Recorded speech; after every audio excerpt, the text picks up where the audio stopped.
Good day. You're listening to European Buddha.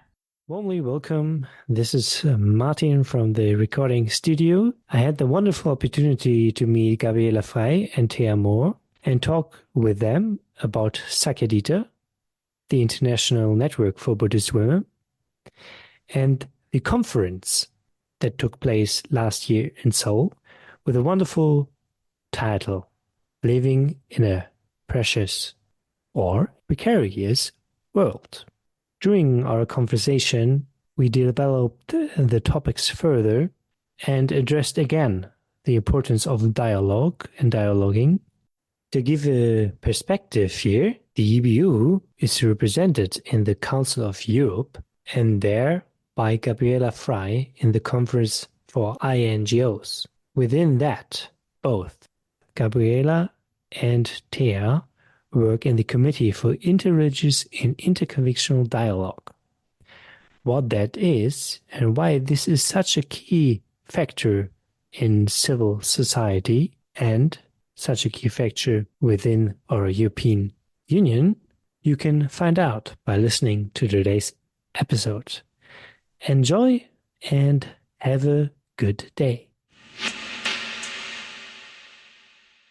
Hello, Gabriela. Hello, Thea. It's very nice to see you. It's wonderful to have you here, finally. Gabriela, it has been a while. You have been on this podcast 2 years ago. The title was Peace, Dialogue and Conflict. Well, still issues that continue to this day, I would say. And Thea, it's wonderful to see you here the first time. Yes. Very much welcome. And just to begin with, Gabriela and Thea, you both work in the Committee for Interreligious and Interconvictional Dialogue. Both engage in Sakyadhita, the international network among and for Buddhist women that strive to create equal opportunities for women in all Buddhist traditions. And you both share a wide expertise in the field of dialoguing. What would you say is another similarity? Well, I think Thea and I, we are very long-term friends. And we have actually, our start was working together and really being touched by the aims and visions of Sakyadhita. And as Thea is a little longer in Sakyadhita International, maybe I would be very interested also if she could share with us how she came to know about Sakyadhita and what does it mean. Oh, yes, this long time ago. So happened that His Holiness the Dalai Lama celebrated his 60th anniversary in New Delhi, and I was accompanied by Champa Cedron, our common friend, Carola Roloff, and we met there Kamalek Somo, who was already at that time the president of Sakyadhita International, which had been founded in Bodh Gaya at the end of the 80s. 1987. 1987, thank you. And she told me about the work and about the importance of this work means that she also created the expression Sakyadhita, daughter of the Buddha, and she wanted to give importance to especially Asian women who needed to get the same rights than the men. But maybe we can talk later a little bit about this. But I got so curious about the work of all lay women and nuns united in this Sakyadhita organization. And coming now to South Korea, it is so fascinating how much this movement has grown within the last 30 or more years already. Yeah, actually, that is the point. Thea and I, we went there to this last conference of Sakyadhita in South Korea in Seoul. Actually, we have to explain maybe that since the beginning, 1987, almost every 2 years, the Sakyadhita conferences are held in Asian countries every 2 years, and that women and nuns, Buddhist nuns, and coming together to talk about what they have achieved, to share their experiences, to talk about what still needs to be done. And so that is really enriching for everyone who is coming there. And when we were now attending this last conference in summer last year, in 2023, sometimes I said, please, Thea, pitch me. I cannot believe what I'm seeing, because that was so wonderful to see how much energy and how much achievement has been accomplished throughout these years, that it was really heartwarming. There is the full ordination for Buddhist nuns in the Mula Sarvastivada tradition. They were, for example, in Bhutan. Then they also engage in combating domestic violence on very high level in Australia. The list is long of what has been accomplished. The title of the conference is a very lovely one, Living in a Precious or Precarious World. You just leave out 2 of the letters and you have precious or precarious. And I'm wondering, after you attended this conference and you heard various contributions from women that showed what great determination Buddhist women need to, for example, attain full ordination, or to live up against the resistance of Sangha, of the society. What was your inspiration after this conference, having heard these various stories that were about persistence, solidarity, and support? My feeling is that, well, we often hear in the teachings that our enemies are our greatest masters. And sometimes due to a precarious situation, you develop somehow a wish to overcome it. And what can really teach you many things are this, when you are with in a solidarity with others, and then you get encouragement, and then you can start thinking about your precarious situation. And when you have role models, if you have good examples and said, oh, wow, she has learned, she is now a teacher, she is now a professor, she is now a nurse or whatever, or she is a Dharma teacher or whatever, that shows, yes, it is possible. And when I was starting to set up, helping set up the nunnery of the Sakya tradition in India, I have observed how often young girls, when they came into the nunnery, they were very shy. They didn't dare to talk. And it was really, I remember Jetsun Tenzin Palmo, when she was always saying to these young girls also that, hey, you have the Buddha nature in your in your heart, show it. And you need to learn, you need to, don't be shy. And she scolded them sometimes even. And it is so important that we overcome our learned habits, and we always have to really clearly see, is this a bad habit to leave behind or a good tradition to be kept? And so whenever we go for that and we learn, we need role models and those who have gone this way, and then I think that is very helpful. May I add something concerning our contribution at the conference? We also took the opportunity to talk about the precarious situation of nuns nuns and lay persons, but particularly nuns in the West. In traditional Asian Buddhist communities and societies, it is very accepted, very much accepted, that the nuns can go for alms, and they can get their food and everything. So we don't have such a highly respected tradition, not in the West. And for all those who intensely want to occupy themselves with Buddhism, it is very difficult to make up their livelihood and to get some funding for them to stay in meditation and analysis and whatsoever.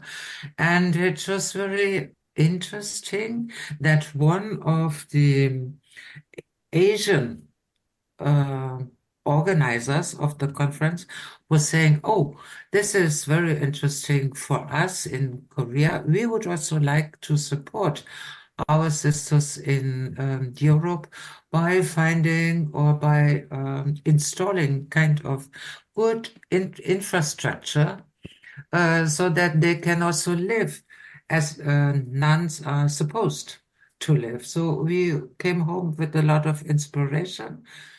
So for me, what the conference was also about was to put emphasis and awareness for women rights in general. So it's not only about ordained nuns. So it was also addressing one key problem we still face in our so-called modern world. That is that at all levels, we have worldwide violence against women, and they are increasing, and it remains a problem. And this conference had also time to highlight good approaches in this regard.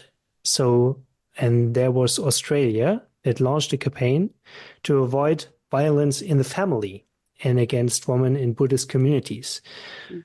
Actually, in Australia, they call it family violence. Here in Europe, we talk more about domestic violence.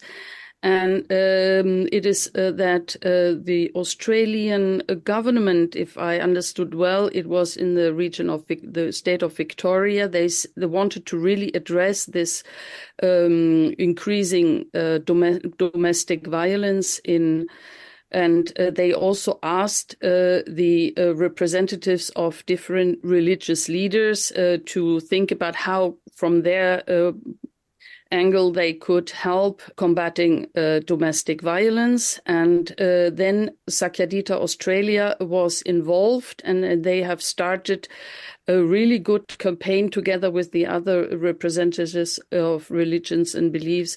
And they have really launched a very large campaign of training religious leaders, of producing all kinds of teaching material and meetings. And it was very impressive to see how deep they went into the subject and how, from a religious leader's point of view, one could help overcome that.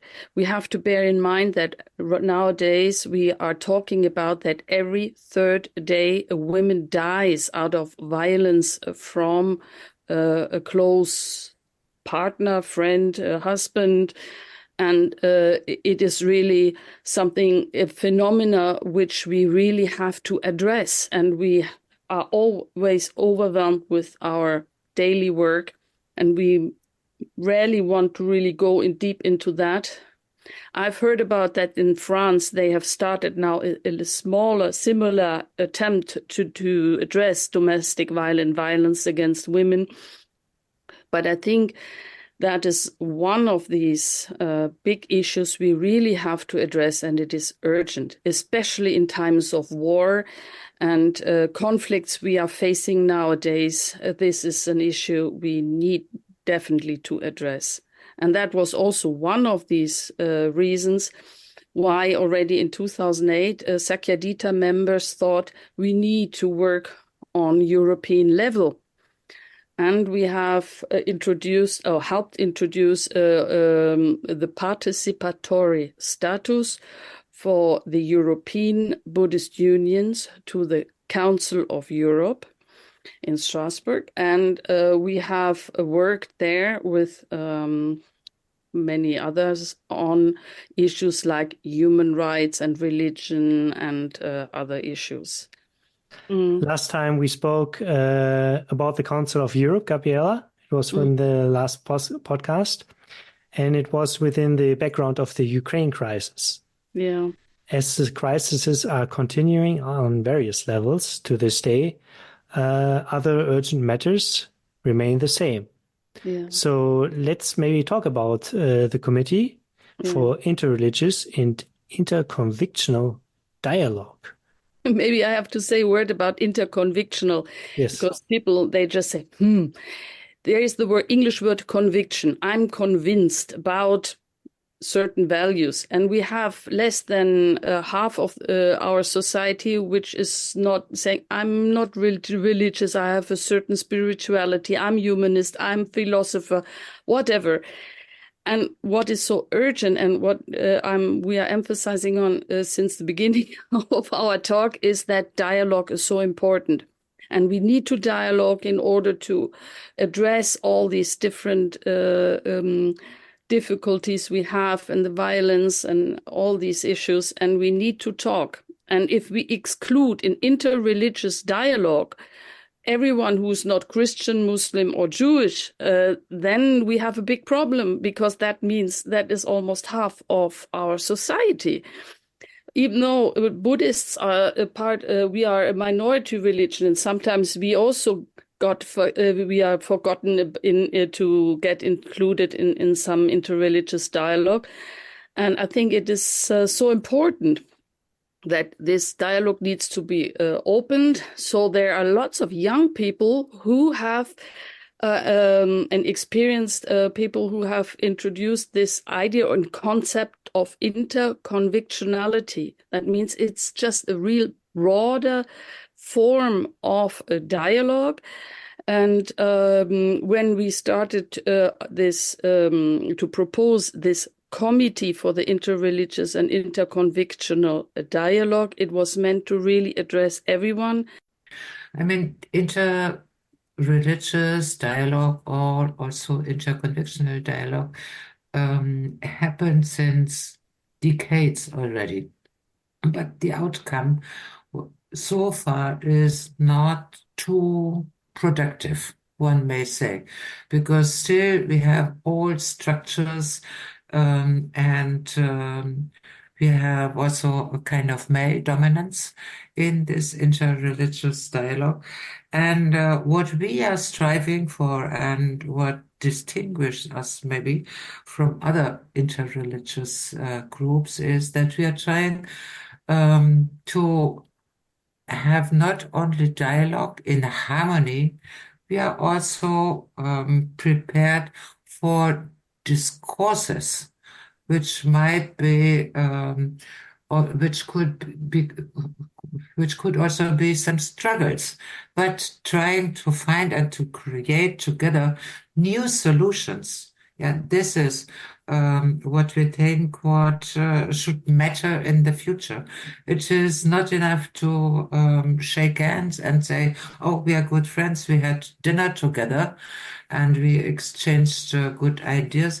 We really have to work on the level of racism, how to overcome it, and we have to name the problems that we are facing in others and also in ourselves.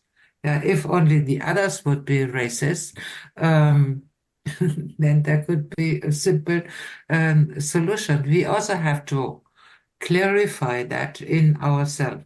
This is one aspect which I really admire in this committee, and also very surprising is the interest, as you mentioned already, Gabriela, of young people who are not very much satisfied with the traditional religions, who are still in their personal search. What does it mean, spirituality? in my life? How does it express? How can it express? And maybe I could take something from Christianity or from Judaism and from Baha'i or whatever, and opening up the floor. Yeah.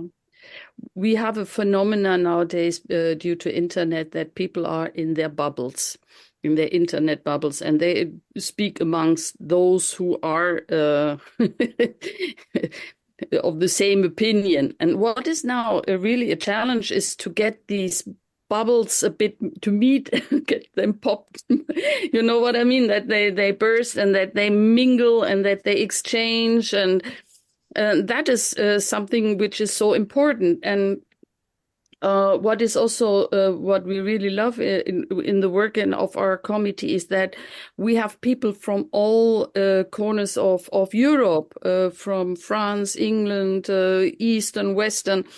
And these are all delegates of greater religious or faith-based organizations, and they are experienced and they see the problems. And what really is so, I think, important is when all these different representatives of religions, beliefs, and convictions, they work together on a common issue, then sometimes you just forget that the other is a Jewish, that the other is a Muslim. You just have the same problem. You see the human being in the other. And then as human beings, we are trying to find a solution together.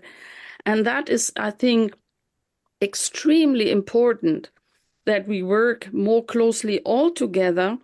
Because we see also right now with the conflicts in the Israel-Palestinian conflicts, this is somehow intermingled also with religious problems and non-dialogue, and we really need to see the human beings in others. And for example, the vice president of the committee or co-chair is Lilia Benzentrine. She organizes something incredible and interesting. It's called Les Sacrées Journées, somehow holy days or sacred days.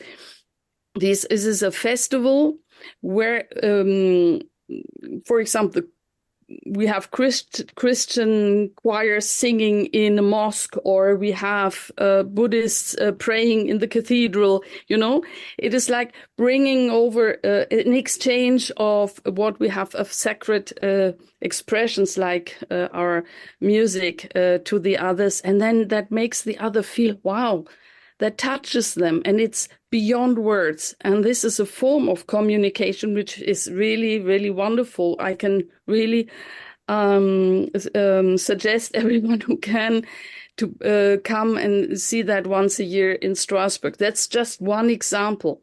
Yeah, I think the idea of dialogue you both just presented is very wide and must be very provocative to some extent, because if you open so much, what about your identity, about being a certain believer or a certain So it's very interesting. And what you just told us, Gabriela, I think it's key that we focus on what do we want to achieve together, to the outcome, what we want to accomplish, for example, peace. And in that sharing, I think religions find and people who have convictions find very easily common ground. But when we have too much emphasis about identity, I'm not sure we're stuck. Yeah, actually, when we have someone who's quite extremist in front of us, we just try, first of all, to really come to a very easy common ground. Everybody will agree that everything is changing, everything is progress. There's nothing which really, everything is really moving. So identity is also a process. So if you really try to talk to people, said, okay, you say, I'm of this religion, I have this belief, said then But have you always been like that? Is there maybe a reason why you really hold on this form of belief or this conviction or this form of violence or whatever, that you need to destroy the other, this extremist wish that one has? And then often, if you dig a little bit deeper, you can see that it is often something to do with being afraid of change. And that if you have in a dialogue this point, then it also is something that it needs courage to see that the dialogue, when you open up and have dialogue with the other, will, of course, change something within yourself. And this is a very delicate moment. So it needs time. Dialogue needs a secure place. It needs time. And it's maybe a bit challenging to put dialogue within a governmental structure like, for example, the Council of Europe or the European Union. But I think there is no other way around. And we have to, from the governmental side, need to put into place good dialogue formats and be as democratic and as open and inclusive as possible.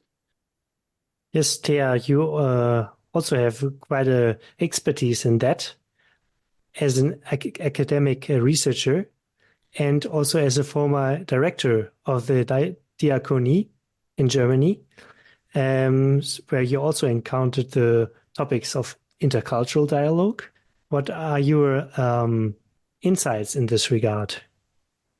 In fact, you're referring to my research work, which was identity and emptiness, and being two keywords of Eastern and Western philosophy.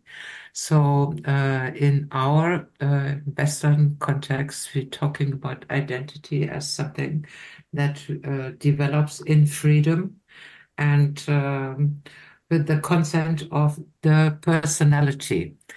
And on the other hand, in Eastern thought, shunyata or emptiness means the fluidity of this identity. And in a way, we are living in a tension of, or this is kind of polarity of those two keywords. As identity, we can grasp, we can refer to, we find our relation to ourselves, to others, and to the spiritual powers. And in Eastern thought, we learn that all this is in a flow and is not something that could be grasped on it. And I love this tension, being in this tension, being aware that once I'm on one side of the pole, I also have to consider the other side. And maybe it is also our wish to open up this important Eastern and Western thoughts to as many people as possible, and find finally inner peace and harmony. And that is also my experience when I was working for the Diakonie in Frankfurt with the Buddhist background. Even though that was is a Protestant organization, it is universal.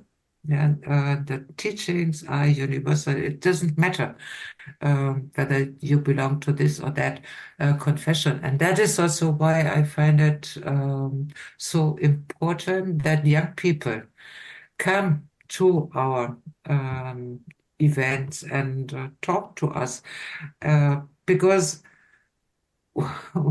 what we need in my idea for the future is we need to get in touch with our common ground even though that we have a lot of diverse interests and that we also accept or love diversity. Yeah, so in giving liberty to everybody is only possible if one is grounded in oneself and can accept other views as well. That was also one of our webinars that we were doing on identity formation. Only if, that was just a summary, only if you are well aware of your own identity, you can accept other positions, and knowing how they grow, there could always be another possibility that it is going in a different direction. Maybe I would like to add that, for example, in Seoul at the Sakyadhita conference, I once again realized how closely impermanence, resilience, and awakening are interconnected. The Buddhist perspective teaches us about impermanence and interdependentness. Our human existence and our environment are precious, and it is in our mutual interest to consciously and lovingly care for others every day. If we endeavor to live this way of life together, step by step, it will increase our solidarity with all people, regardless of gender, because we need to free ourselves from our mental, gender, other prisons. And this enables us to be more resilient in the face of adversity and leads to a comprehensive awareness and ultimately to awakening. I just had this similar idea that it was a very, very wonderful subtitle to this conference. So living in a precious or precarious world. And then there were these three words: impermanence, resilience, and awakening. Very wonderful conclusion that sums it pretty much up. So it's really about humanity and addressing core principles of our society. Within that, dialogue, and dialogue. And you both are very great examples in that. I think what is so important is this interconnectedness, because if Dalai Lama has resumed that in one of his talks in the European Parliament. He said an intelligent egoist is thinking of others more than about oneself, because he knows that whenever all other peoples are feeling well, then indirectly he feels, or she feels well as well, you know. So it's all about being intelligent egoist. Coming almost to an end of this encounter today, Thea and Gabriela, I just in the beginning introduced you as a team.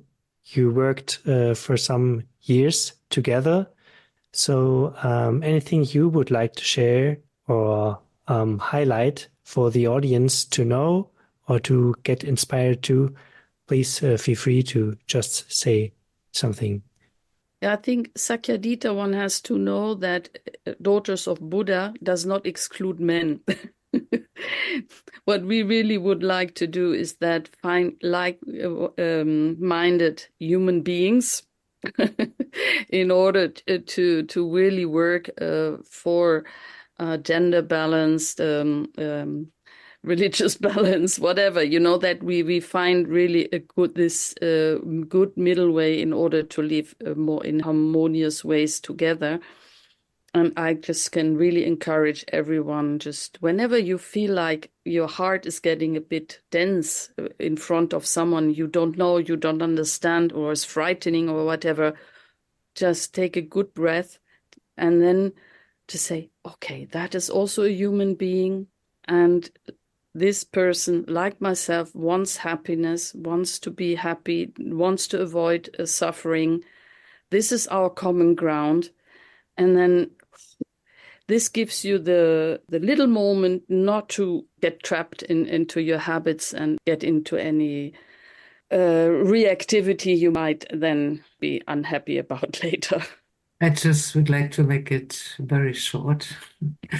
I do hope that there will be a lot of opportunities to spread the ideas of Sakyadhita to others who are interested in this field. And I also do hope that our work, especially yours, Gabriela, at the Council of Europe, will be fruitful and will also spread in the near future and also in the long run.